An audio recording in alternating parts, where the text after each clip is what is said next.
चूहों का शानदार पलायन।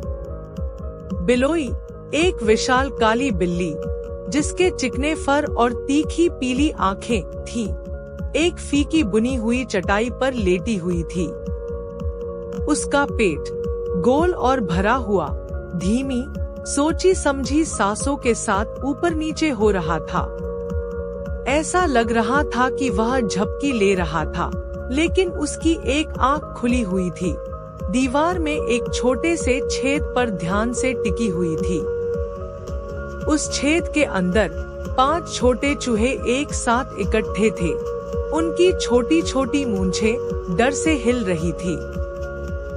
वे घंटों से फंसे हुए थे, भागने में असमर्थ थे क्योंकि बिलोई उनका सबसे बड़ा दुःस्वप्न, उनके बाहर निकलने का एकमात्र रास्ता बंद कर रहा था। तभी किस्मत ने दखल दिया।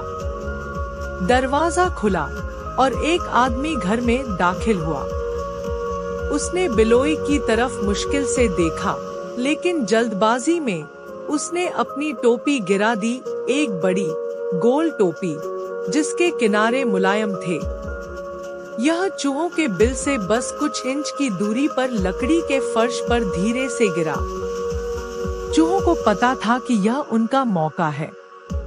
एक एक करके वे बाहर भागे और टोपी के नीचे सिमट गए। टोपी थोड़ी हिली, लेकिन स्थिर रही।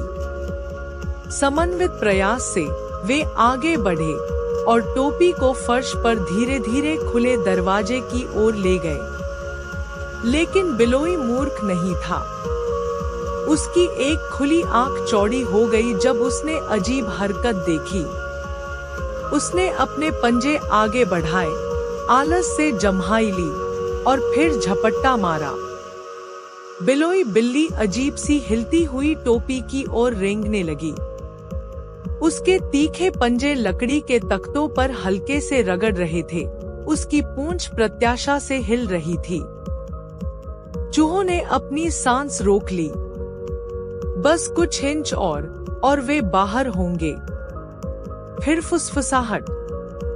अचानक हवा का झोंका खुले दरवाजे से होकर आया और टोपी के किनारे को पकड़ लिया।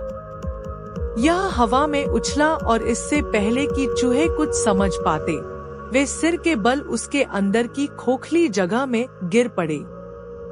हवा यहीं नहीं रुकी। जोरदार धक्का देकर इसने टोपी को सीधे घर के बाहर तालाब की ओर धकेल दिया। छप! टोपी तालाब के ठीक बीच में गिरी, एक छोटी नाव की तरह पानी पर धीरे धीरे हिलती हुई। 5 चूहे अंदर से चिपके रहे, भीगे हुए लेकिन सुरक्षित। बिलोई तालाब के किनारे भागा। उसकी सुनहरी आंखें निराशा से जल रही थी। उसने फुफकारा। उसकी पूंछ गुस्से में फड़फड़ा रही थी, लेकिन वह कुछ नहीं कर सकता था। वह तैर नहीं सकता था।